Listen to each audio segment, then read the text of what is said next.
while back, I made a video where I talked about a lot of my pet peeves around environmental issues. Things that do much more harm than good for the planet. Today, I thought I actually wanted to continue that little series I made and talk about more of my biggest pet peeve in terms of the environment that I realized I have.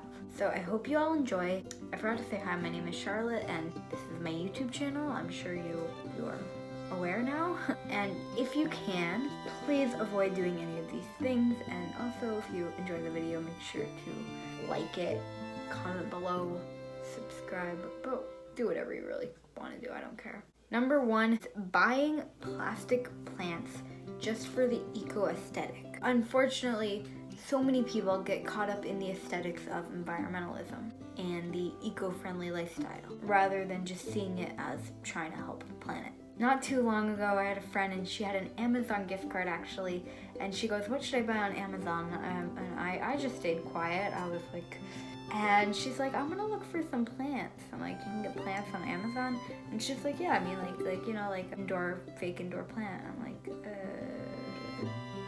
Okay, number 2, when people leave battery operated devices on. I've realized this is actually a really big pet peeve of mine, and I find myself very continuously turning off anything that runs on batteries the second I'm done using it. Or if someone else is using something and they're done, I'm like, oh, turn that off. It's kind of just like flipping off a light switch. But because of this, when I do find people leaving battery operated devices on when they don't need to be, I get very frustrated. For example, we have a kitchen scale that you would weigh food on, and I will see people just leave it on for minutes at a time when they're not weighing anything on it. I don't know if it really makes much of a difference to save a few seconds of battery life, but I think in the compound effect it does, so that's why it's one of my pet peeves.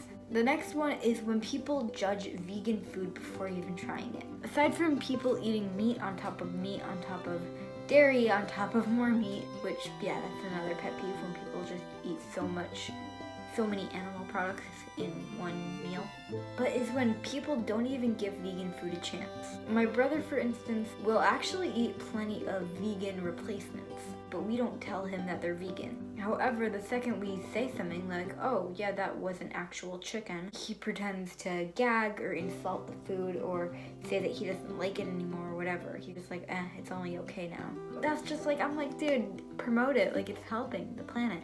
This next one is very current, and that's why I'm bringing it up, and that is my teachers who are going back to paper. And as I've mentioned before on this channel, my math class, the notes we take, it's absurd. Where I live, we obviously all had COVID for the past year, and we went pretty digital for that because it was just more convenient. But now we have begun the transition back to normal school. I guess when I wrote this, it was really still transitioning. Now we're pretty much back to normal, obviously with the masks and stuff like that, but it's pretty cool. And unfortunately, a lot of teachers have taken this opportunity to start printing papers again. This is just so frustrating. You know, in a typical year, we go through tons of paper. Often by anywhere from January to April, we have used our full yearly supply of paper. And I know what it's like to come home from the end of the school year and go through your binders or whatever, and literally have a pound of paper that you're not, pounds, multiple, that you don't need, that were useless, that were whatever. And this year things were obviously different, and I thought that was gonna make a change for the future, but I don't think at this point it's gonna, because so many teachers are going back to the paper just because it's easier to grade on paper. It's a little more simple for them, and yeah.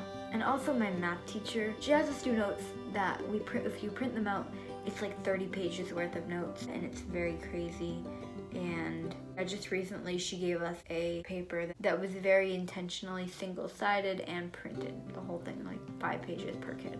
The next one is long showers, and also people who don't turn off the water for shampoo and conditioner, soap, whatever. In my Spanish class, we're sticking with the school topic now. We were talking about showering and stuff like that because we're practicing reflexive verbs, all sorts of things like that. And the teacher actually asked how long does each person shower, in Spanish, obviously just for practice talking. And a number of students were answering anywhere from 20 to 25 minutes.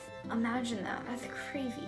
I don't know if they're referring to literally the whole time they have the water running, but I know when I take a shower, it's like in and out like 5 minutes. And I might be a little bit oblivious to the real world, because I know there are people who do this out there every day. My family, that's like not heard of. No one showers every day in my family. But I never knew this could be considered normal. I personally get super anxious to hear that water is being run this long. It just scares me. The next one is when there are lights on inside when there is really just any light outside. I feel like this is something people are gonna like judge me for. Not in a bad way, but you know, I wake up at 5 a.m., which is I think before the sun gets up. It's usually dark when I wake up. Usually I'm the only one up. And because of this, I often just keep all the lights off and do my morning routine in the dark. But again, I think this is just me, I don't know. But the pet peeve for me is when the lights are on while the sun is out. I find myself running around the house chasing the lights. Unless you're trying to do something that takes either a lot of precision or hand-eye coordination, maybe you're filming a YouTube video, which unfortunately I have a light on, which it makes the lighting look like trash. I'm sorry, don't have fancy lights, but I would really suggest keeping the lights off when you don't need them on. Alright, this last one that I'm going to talk to you all about today is when people buy books. I have absolutely no problem with books themselves. I think books are great. They're helpful, they're useful. I think they are especially useful when they're used for learning about topics like saving the planet, or maybe just simply reading a nice story. The thing is, every time you buy a book, you are demanding that more trees be cut down, and I don't think people consider that ever. And I think it bothers me the most when people don't prioritize and exhaust the other options first. For example, audiobooks, online books, borrowing a book from friends, the library. There's so many other options than going to buy a brand new book. Buy a secondhand. Do whatever you need to do to avoid that first-hand book. Plus, it usually saves you money. So with all this being said, I could probably list 10 more pet peeves of mine that have to do with the environment and that I come across every day. So if you would like to see a part 3 of this, I think this is part 2 maybe, then please let me know in the comments below. I hope this video was enjoyable and entertaining. And at least if you see me in real life, try not to do these things in front of me. Not only will you avoid annoying me, but you will also help the planet. And if you would like to, please consider subscribing, liking, sharing, all that good stuff. And until next time.